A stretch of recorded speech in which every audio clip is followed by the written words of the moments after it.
Hi, everyone. I'm Erica Newald, and I'm here to present some self-care tips for Self-Care September for everybody. So what I was going to talk about tonight is a little bit about me and the things that I offer here at Signature Primary Care and Wellness, because I would love to see more of you come in and have an appointment with me. Just so you know all the options. I am an acupuncturist, but I do a lot of other things too.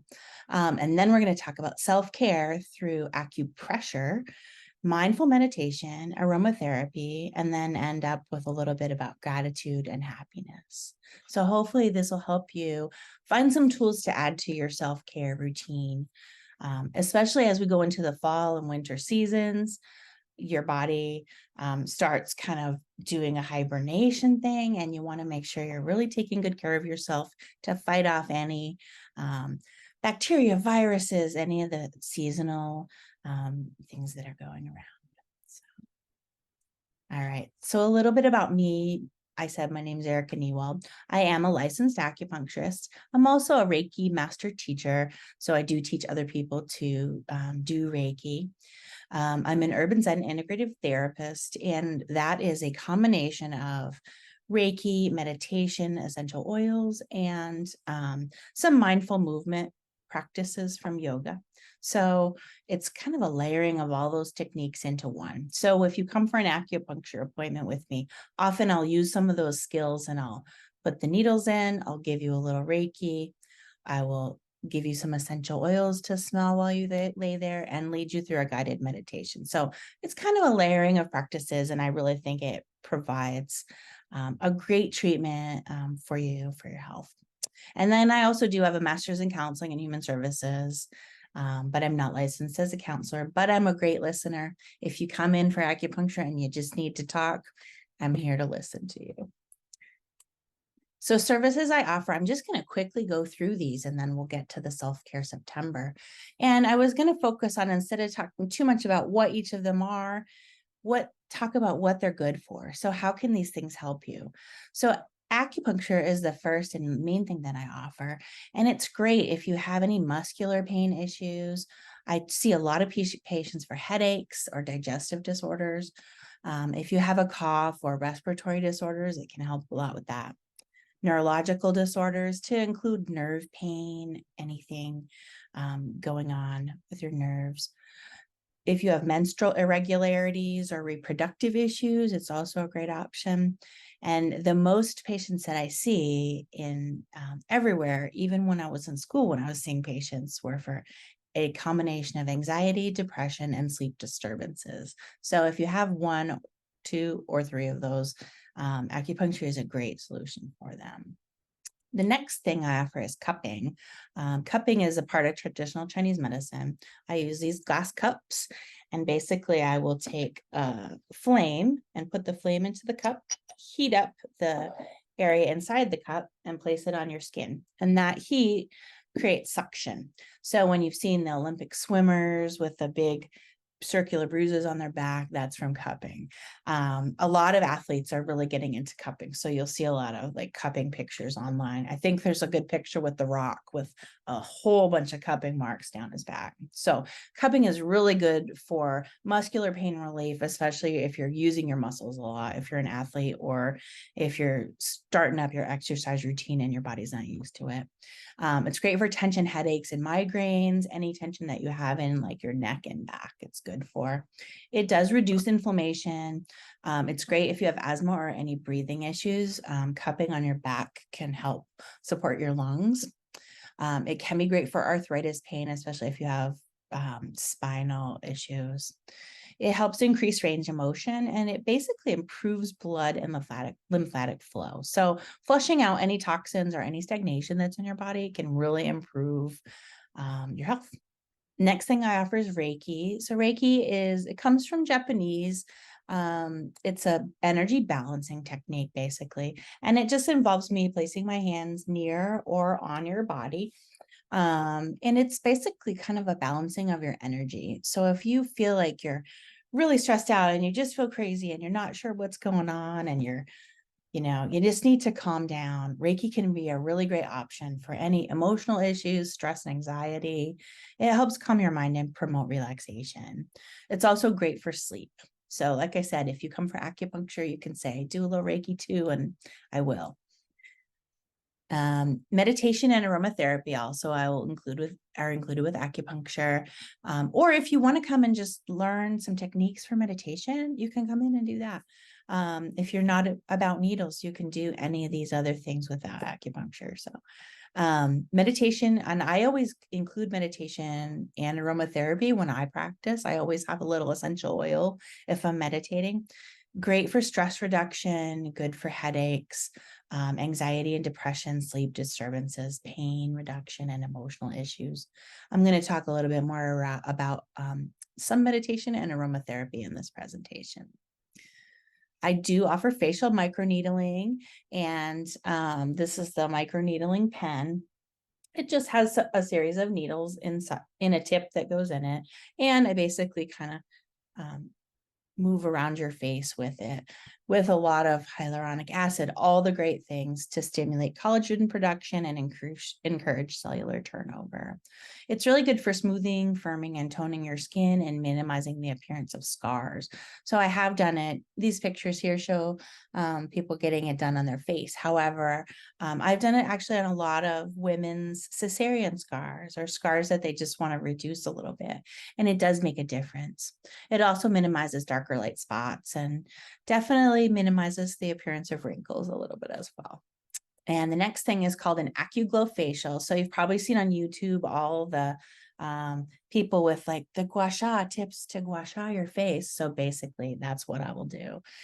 This is a gua sha tool that I use for the treatment.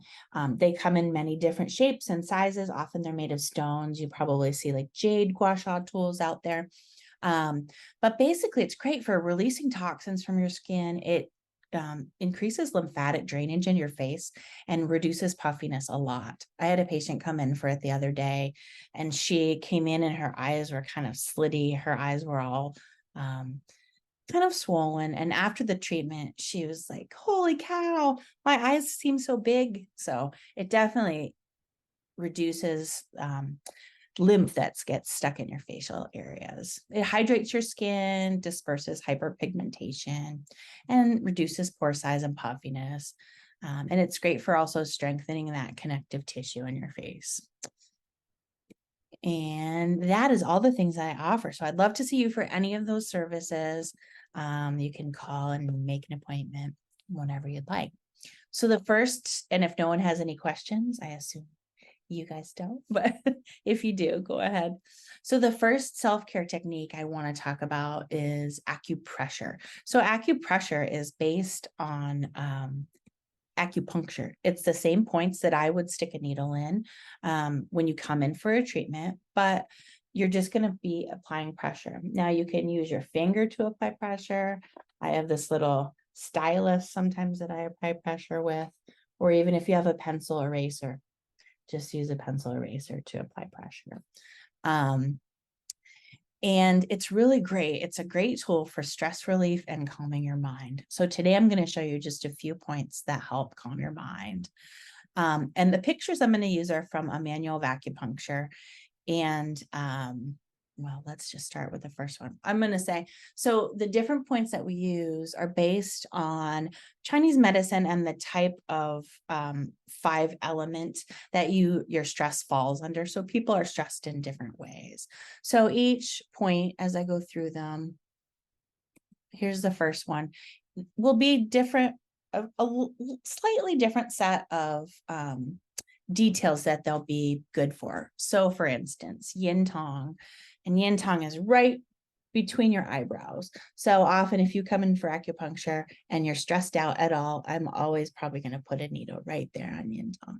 So it's great for calming your mind. If you have insomnia, it's a great spot. It's good for anxiety. And if you're just feeling agitated for some reason and you're not quite sure why, but you feel agitated, it's a great point for that. And also headaches. If you're having a frontal headache, either behind your eyes or in your forehead, it's a great spot to press for headaches.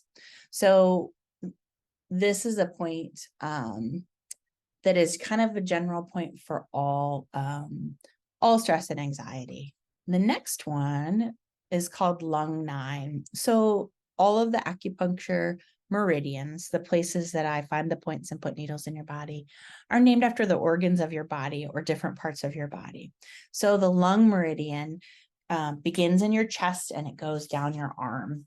So lung, and they're all just numbered, lung 1, 2, 3, 4, down your arm. So lung 9 is right on the inside of your wrist, on the thumb side.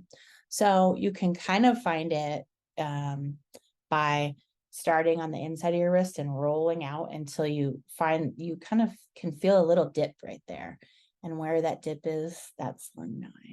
So lung 9 is really great for calming your mind. It's helpful for easing panic attacks if you're a person that gets panic attacks easily, or if you have chest discomfort. The lung meridian is related to your breathing and your chest, obviously. So if your chest is feeling like you have shortness of breath or you can't breathe, hitting a point on the lung meridian is a great spot to help you with. It's also good for grief. If you find out some bad news and you're just really grieving and you might be sobbing and really stressed, massaging that area can really help your body calm down a little bit. All right. The next one, pericardium, is seen as its own organ in Chinese medicine. And it's kind of the protector of the heart. And the heart is kind of our main organ. The pericardium is really important because it's protecting it. So to find pericardium 6, you're going to find your wrist crease. And I looked at my wrist earlier and I realized I have several creases on my wrist. So you want to just look for the point where your wrist bends. So if you bend your wrist and find that crease, and then you take your thumb and go about 2 thumb widths down, right in the middle of your inner arm. That's pericardium 6. It's a great point for calming your mind. If you feel like your heartbeat is really rapid or you're perspiring, like you're very nervous about something, or if you're sad, it can help with sadness as well. It can also help with nausea and vomiting. So you may have, if you are pregnant or if you are having seasickness or anything like that, you may have seen those little bracelets that put pressure on that point. That's because it's an acupuncture point, the best one for nausea and vomiting. So if you're feeling carsick even, it's a great point to just rub and massage. And I should have said this earlier, but as you find the point, you can just take your finger or a tool and press it. Or you can just massage around the area. You don't even need to find the exact point. If you're looking at yin tong, you can massage your whole forehead and that can help. It doesn't have to be, oh, did I find the exact spot? Just massage the area and get that spot. All right, the next one is spleen 6. I'm not going to lift my leg up and show you how to find it, but basically, I'll show you with this little spot. If you find your inner ankle bone where the biggest part of the lump is, and then you put your hand right like this above it. So your fingers will be here. So if your ankle bone's here, put your fingers above it and the point will be right 4 fingers above it. So that's spleen 6.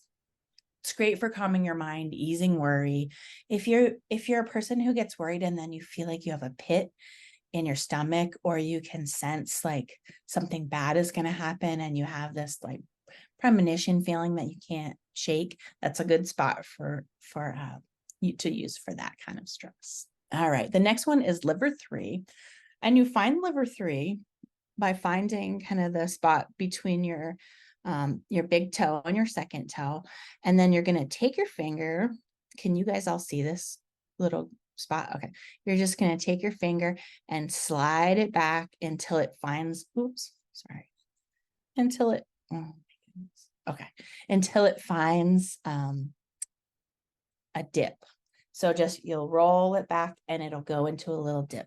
It's a little bit different on every single person, but liver 3 is a great point for calming your mind. If you're really irritable or you get easily frustrated, or if you just need to clear your head, if you have a really frustrating job, that's a good good spot to kind of take your shoe off at your desk and massage that spot. And it's also great for nausea and vomiting. So that's liver 3. All right, last one is kidney 1, and kidney 1 is on the bottom of your foot. So if you just you can kind of see this picture showing like you can kind of see the pattern of the sole of your foot. So it's just right in the center below that. And you can kind of feel it's a tender spot when you massage that area. It can be a little bit tender. It's great for calming your mind and easing a sense of insecurity. So if you're just feeling not good about something, insecure, fearful, or if you have kind of cold, clammy hands, something nervous is coming up in your future, it's a great spot to help you with that. Also with dizziness, if you're feeling dizzy, it kind of helps ground you. This is the best spot for bringing chi down. So as chi flows through your whole body, we want it to be balanced. And if too much chi gets up towards your head, it can cause dizziness in Chinese medicine.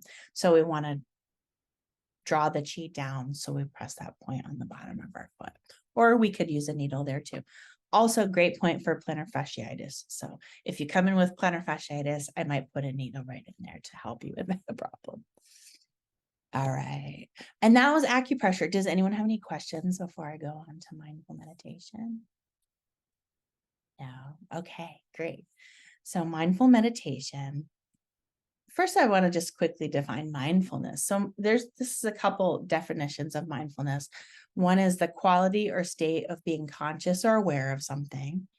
And another is a mental state achieved by focusing one's awareness on the present moment while calmly acknowledging and accepting one's feelings, thoughts, and bodily sensations. And it's used as a therapeutic technique. So simply paying attention.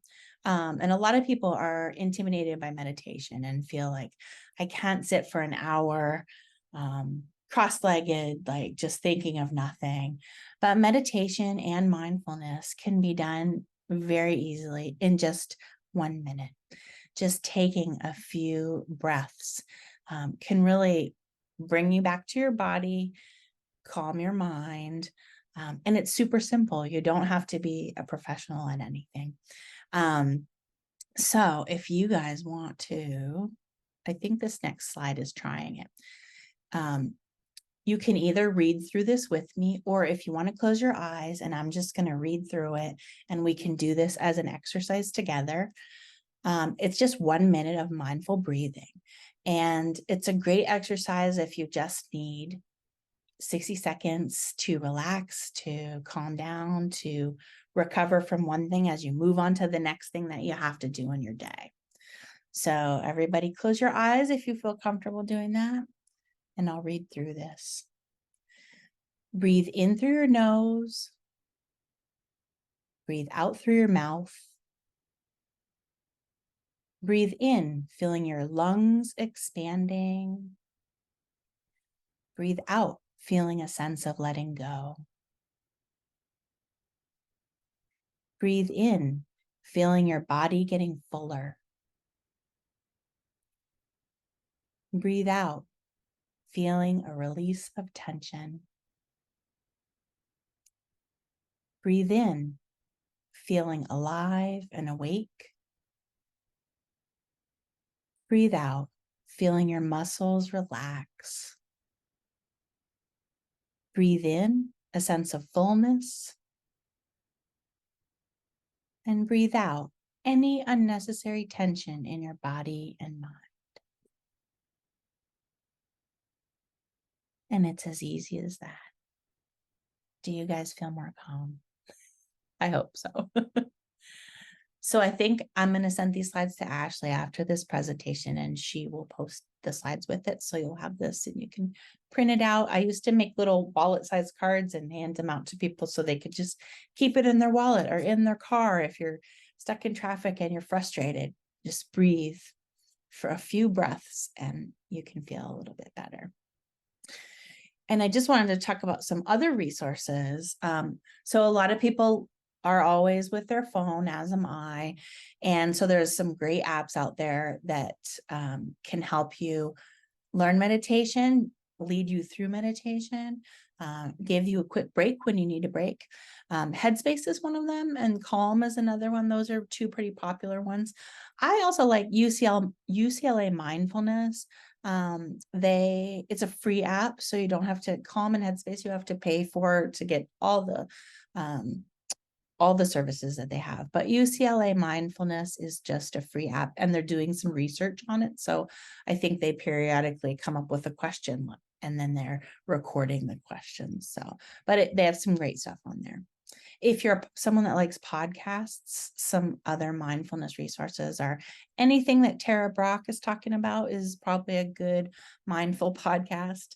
There's one called Untangle, and then there's another one called Mindfulness for Beginners, which is really good and it's simple and kind of straightforward for anyone who's just trying to start being more mindful. And if you go on YouTube and search mindfulness meditation, about a million things come up. So it's great. It's hard sometimes because you can't find exactly what you want, but it's also great because if one you don't like, there'll be 10 more right behind it. And when you find one you like, you can save it. And I have like a little selection of my own that sometimes I'll listen to. And then simple self-practice. It doesn't have to be fancy. You don't need an app or to go on YouTube or a podcast. If you can just practice mindful eating, walking, or breathing, those are 3 things that will really help you.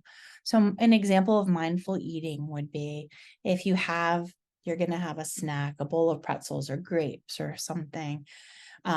Instead of just like, here I am, I'm just shoving the grapes or pretzels into my mouth to eat, and I'm eating and I'm mindlessly just putting the food down. Try to be one at a time. Just put one grape in your mouth and feel the coldness of it. Feel how it tastes when you bite into it. Feel the texture on your tongue. Just pay attention to eating. Pay attention to those things that you're feeling as you eat that snack or that grape or that pretzel. So it's very simple, and you can just do that for 5 minutes. Eating doesn't have to be a mindful thing or a mindless thing where we're just shoving down our food. It's great to really take time and think about what we're eating. Mindful walking. So a lot of times I went for a walk this morning at Inniswood Metro Park. It's near my house. It's so, so beautiful. And I had put my phone away. I was looking at the trees and just enjoying the birds and the nature. But everyone in the park, aside from me, was listening to something or doing something or on their phone. And I just wanted to say, look around you. There's so much beautiful nature out here. So mindful walking can be as simple as just going for a short walk, even if it's around your office space or around your backyard, and just focusing on the walk that you're taking. What do you see? What do you smell? How do your feet feel as they hit the ground? What senses are you using as you go on this walk? What do you hear? And just doing that and cutting out everything else. You can do it for 5 minutes, leave your phone inside, and just experience what you're doing as you walk. Can be really great. And then the last thing, mindful breathing, we just kind of did that exercise. So just noticing how you feel when you inhale and your lungs are full, and how you feel when you exhale, and just focusing your mind on your breathing, even counting your breathing, if that helps you calm your mind. Count, inhale 1, exhale. You can also do a 4-part breath, which is inhale, pause, exhale, and pause. So some people call it square breathing because it has 4 sides, but it's basically a 4-part breath. So just sitting for a few minutes and being mindful of those things is a great, simple self-practice. Does anyone have any questions on these things? I was just going to share when I very first started to try to learn about meditation and about mindfulness and everything. And it was so hard to quiet the mind and figure out how do you breathe and not think about things. You know what I mean? And so I came up with a very, very simple mantra. And as I would just say, in with the good in my head, as I would breathe in and out, in with the good, out with the bad, right? And just in with the good, out with the bad. And it was just a mantra, and it's almost became rhythmic, you know what I mean, of the thought. And so it's hard to think about anything else when you're physically thinking in with the good, out with the bad. Yeah. You know what I mean? And it's that simple. And that was kind of the first way that I figured out how to do like a mindfulness meditation breathing type exercise. It was that simple. So it really doesn't have to be hard, Yeah, to your absolutely. point. Yeah. Yeah. And even something like, I mean, part of urban Zen that I learned is you can just take your hand and as you inhale, squeeze your first finger and your thumb, and then exhale. And then move to your second finger and your thumb. Exhale. Inhale. Exhale. Inhale. Exhale. And just keep doing that. It gives your mind something to think about doing because you're focused on your fingers, but really you're just clearing out other stuff and letting your mind rest and focusing on the movement of your hands. So anything simple that works for you is a great, great, great option. So thanks, Kelly, for that. Okay, the next section is aromatherapy. And so aromatherapy, the man who's supposedly the father of aromatherapy, his name is Rene Gadafosse. He was a French chemist, and how he kind of came up with essential oils as medicine was he was working in his family had a company. I think it's still Gadafosse in France, like perfumes and makeup items and like all sorts of different things like that. And he was in a chemical explosion that happened while they were trying to create something. And so he burned his arm and he was just looking for some place to put his arm to like cool it down. And there was a big vat of lavender nearby. So he stuck his arm in this huge vat of pure like lavender oil. And he realized over the next several weeks that his skin healed very quickly. And he felt like there was something to that lavender. So he started doing all this research in France on how different essential oils could affect our body differently. So he, was the one that did a lot of initial research about aromatherapy. And so we call him the father of aromatherapy. So there's 1,000 different essential oils out there. If you go online and search essential oils, it's so hard. It's hard to know where to begin. But, I'm going to go to here and then I'll go back to that one. So to start, if you know nothing about essential oils and you have never used anything before, I would recommend getting 3 essential oils. The first one is lavender, and you can buy lavender from many different places. All these oils, there's several different pyramid marketing things that sell them, but you don't have to become part of those to buy essential oils. There's a couple other great companies that you can just buy essential oils from. So, but lavender is great for calming. It's good for stress relief and for sleep. If you are having a hard time sleeping, it's good to inhale a little lavender oil before bed. Lemon, or any other citrus oil, if you like tangerine or grapefruit or orange, is really uplifting and good for inspiring and refreshing you. So on a day like today that it's kind of rainy, if you're feeling a little bit down in the dumps, breathing in a little bit of lemon oil or orange oil can really perk up your mood and help you be a little bit more energetic. And then peppermint oil, it's energizing. It's great for waking up the mind and body. So it's great in the morning if you just can't wake up and the coffee's not doing it. Breathe in a little bit of peppermint oil. It'll help perk you up. And peppermint is also great for pain. So often if I have a headache, I'll just breathe peppermint oil first before taking any medications and see if I can get that to work. So a little bit about, I'm just going to go back up to this slide, how essential oils work. A lot of people rub them on their skin, but really the fastest way that you can use essential oils is through inhaling them, through smelling them. So our olfactory nerve and human sense of smell is really, really powerful. And this is why sometimes, you'll smell something and it'll bring back a memory from your childhood, from sometime in your life when you're like, oh, I remember when my mom used to bake these really great cookies and they smelled just like this cinnamon, and it reminds you of that time. So it has a really big mental, emotional, and physiological effect on your body. So essential oils are really just chemical compounds, just like a medication is, but they're solely derived from plant. Some are from plant leaves, some are from the fruit of the plant, some are from the roots of the plant. But as you can look down here, this is just a little picture of it. The essential oil comes in and it hits your olfactory nerves. And your olfactory nerve is one of your cranial nerves. So it goes right to your brain. It doesn't bypass if you take medication. It goes through your system, it processes, and then it finally stops your headache about 15 minutes later. That's why I always try peppermint oil first. And I just hold the bottle, breathe a little peppermint oil, and sometimes I can get my headache to go away without even taking any medication. So it's a great option to try if you want to try something before going to medication. All right.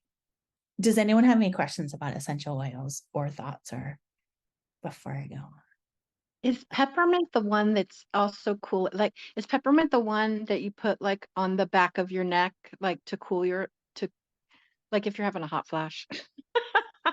That's Yeah, like a peppermint cooling one. Is it peppermint? it is definitely cooling. Any of the mint family, all mint is really cooling. So also drinking mint teas can help with that.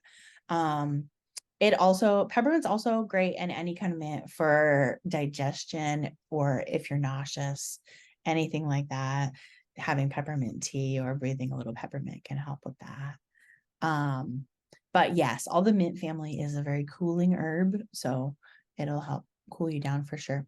The thing you want to be careful of with all essential oils, if you are putting them on your hands or your neck or your skin, to be careful, don't touch your eyes while that oil is on your hands because it can be really painful for your eyes. If you do by mistake get it in your eyes, and you think I'm going to rinse it out with water, it's oil. So it's better to rinse it out with a little bit of some kind of natural oil, like an all natural olive oil or something, because it'll connect with the essential oil and you can more easily get it out of your eye. But the goal is just don't get it in your eye in the first place. So a lot of people do say, oh, I rub peppermint oil on my temples when I have a headache. And that's great. It works really well. Just be really careful. Don't get it in your eyes. And another thing to be careful about is lemon and citrus oils do have a photosensitive effect on your skin. So if you rub lemon oil on your hands because you just love the smell, and then you go out in the sunshine, you can get a burn. And it's kind of, I've had it happen to me before because I didn't realize that I didn't wash my hands well enough. And it's kind of like a sunburn, kind of like an allergic reaction almost. And it goes away after a few days, but better to not have that happen. So if you are rubbing oils on your hands, especially citrus oils, make sure you wash your skin before you go out in the sun if you're going to do that. So any other questions?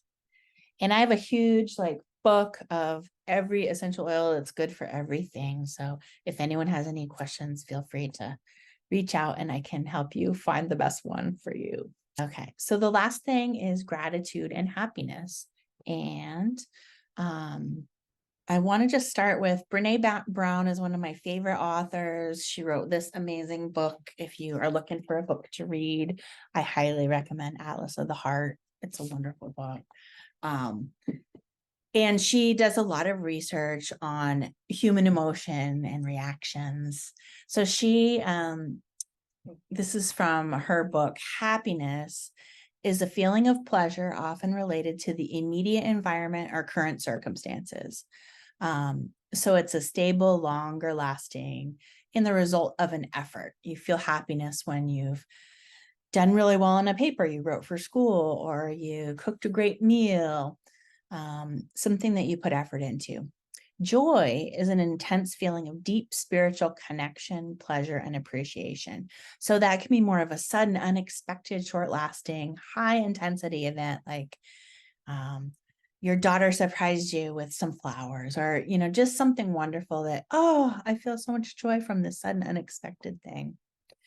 But gratitude is an emotion that reflects our deep appreciation for our values, what brings meaning to our lives, and what makes us feel connected to ourselves and other people. And there is research that shows gratitude is correlated with better sleep, increased creativity, decreased entitlement, decreased hostility and aggression, increased decision-making skills, and decreased blood pressure. So there's a lot of great things that can come from gratitude in an effort to bring you happiness and joy. So I want to just quickly, I'm going to see if I can make this work. I have a quick, it's just a couple minute video from Brene Brown, and she's talking about gratitude. You guys all hear that? I think the relationship between joy and gratitude was one of the most important things I found in the research. I wasn't expecting it. But what I found, 12 years of research, 11,000 pieces of data, I did not interview in all that time a person who would describe themselves as joyful or describe their lives as joyous, who did not actively practice gratitude. And for me, it was very counterintuitive because I kind of went into the research thinking that the relationship between joy and gratitude was, if you're joyful, then you should be grateful. But it wasn't that way at all. It was really that practicing gratitude invites joy into our lives. And when I say practice, I think this is the part that really changed my life. It changed my family and the way we live every day. When I say practice gratitude, I don't mean kind of like the attitude of gratitude or feeling grateful. I mean practicing gratitude. These folks shared in common a tangible gratitude practice. They either kept gratitude journals. Some of them did interesting things like at 1, 2, 3, 4, like at 12:34 every day, they said something out loud that they were grateful for. They, one of the things that we do, like we say grace at dinner. And so now after grace, we go around and everyone in my family says something they're grateful for. I mean, and what's interesting is when we first started, I have a first grade son, Charlie, and 8th grade daughter, Ellen. And at first I thought, and we've been doing it for a couple of years now, like they're like, oh God, Mom. And there was a little like, this is, are you experimenting on us? There was a little bit of that. But now what's interesting, even after we did it for like a couple of weeks, that on those crazy busy nights where we're trying to like get to soccer and piano and homework, and Steve and I are just like, we say a quick prayer and we start eating, and my kids are like, whoa, what are you grateful for? And it's been extraordinary because not only absolutely does it invite more joy into our house, it also is such a soulful window into what's going on in my kids' lives. So there are some days when my 8th grader will be like, I'm joyful that there's a huge thick wall between my room and my brother's room, something just very, honest. But there are other days she'll say, she had a friend whose mother recently died. And she said, for a month, she would say, I'm just so grateful that y'all are healthy right now. And so not only did it make us all more aware of what we had and more willing to slow down and really be thankful for the joyful moments we had, but it let me know where she was emotionally in her life. And my son is always, I'm grateful for bugs, I'm grateful for frogs, but sometimes he'll say, I'm grateful that you picked me up early, or, I'm grateful that I finally understand adjectives, So there's a great quote that says, it's not joy that makes us grateful, it's gratitude that makes us joyful. And it's by a Jesuit priest. And I guess I was just amazed to find that bubble up so strongly in the research. It's life-changing.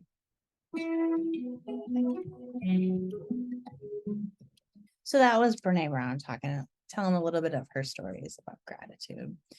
So I have a couple more videos. I don't know. It's 7:54 right now. I don't know if you guys want me to.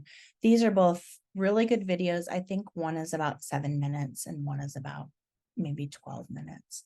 The links are in this presentation. So as Ashley uploads the slides wherever they're going to be, people will be able to click on them. But if you guys want to see them, you can watch them. So the first one I'm going to play is an experiment in gratitude. And it's just kind of a really good, another exercise, kind of like what Brene Brown was saying, you have to practice gratitude. So I'll just let you watch for yourself. Shut up. What? Wait. Oh, he's gonna be so embarrassed.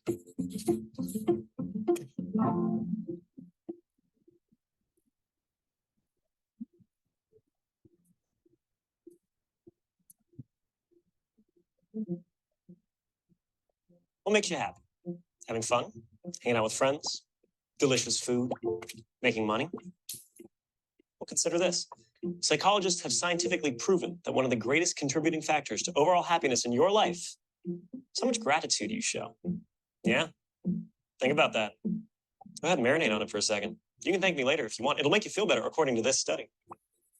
You go ahead and click on it and read it if you want. Or you can keep watching because we read it. We thought it might be fun to test out for ourselves. We gathered a selection of volunteers to act as our subjects. First, we gave them a test. They didn't know what we were looking for, but it gave us a pretty good idea of their current level of happiness. We asked them to close their eyes and think of somebody who was really influential in their life, somebody who did something really amazing or important for them. We had them write down as much as they could about why this person was so important. Now, a lot of them thought at this point the experiment was over until we really put them on the spot and tried to get them to call that person and read what they wrote about them. Thank you, Jessica. We're going to have you call your mother. So who is that right person for you? Person is my sister, Erica. We're going to give Erica a call. Okay. Who'd you end up picking? Friend of mine, Craig Ains. Her name is Dora. My college accounting instructor. Really? Mhm. Is this somebody you're still in touch with today? No, I'm assuming that he's passed on That's a to the shame. great beyond. You up for it? Yes. What would you say if we called up Dora? Oh, we can try, but she lives in Sweden. In Britain? Oh, no, number by heart, dude. This is awful. That's fine. I don't know my mom's number by heart. If it's true that those who are going on are looking down on us, maybe he read my chicken scratch. Hey, sweetheart. Hey, how you doing? You got a second? Where you at, in the hotel? I am. I'm in the hotel. You scared me when you asked if I had a second No. something's wrong. No, I'm on like this little TV show, and they told me to talk about the person that influenced me the most, and I picked you, and they're making me call you. They're making me call you. Oh, Hi, you've reached Craig. I'm not here right now. At the tone, please record your message. Oh, come on. hello. Hi, Hi. Erica. It's me. All right, so I got to read you this paragraph. Can you hear me? Yes, I can. Go ahead, All right. sweetheart. All right. The person that influenced me the most would be my mother, Marlo Dawson. She is a single mother of 2. She is a very hard worker and dedicated to her family. Hey, Craig. This is Loie. This is going to be a funny little voicemail, so I hope you enjoy it. I'm so sorry for calling you at 4 o'clock in the morning. I have to read this to you, okay? And you can't say anything, or I don't know. You can respond, but I probably will just keep going. Okay? Is everything okay? Yes, but I have to read this out loud to you. The person who has had the biggest impact on my life outside of Jesus Christ, who was responsible for my existence, was my college accounting instructor. He had a joy and enthusiasm for his job like no other teacher I have ever known. I love her to death, and she keeps me going with positive talk. She is a woman that knows what she wants and won't give up until it is achieved. Oh, something. I'm not surprised because it's so beautiful. I have to say that it's wonderful. I first met Craig on an independent feature film set in Whitefish, Montana. I recently have been sending Craig a lot of positive thoughts as he suffered a series of health problems. Despite his medical problems, he's continued to work and take pleasure in the small things in life, like sitting quietly with his wife, Janine, on the porch. Erica is my older sister and my best friend. Sometimes it even feels like we are twins. She's my #1 fan and my #1 supporter. She makes me happy because despite all my mistakes and my decisions, she still loves me no matter what. Your friendship is everything. And you are one of the most important person in my life. Even when she has a kid and many children, I will love her more than her kids. Okay, maybe not. I will never forget when she flew 3,000 miles at the drop of a phone call to save me from a breakup. And being blessed by having a son like you. I love you. Bye.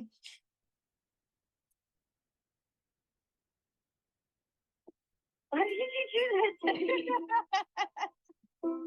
I don't know because they didn't do it. Thank you for picking up. Bye, sweetie. And then they're like, here, you're gonna write this letter. And then I wrote like this whole long ass letter, which, I like don't write. And then all of a sudden they're like, hey, guess what? Now we're going to call her and you're going to read her this letter. And I was like, what the?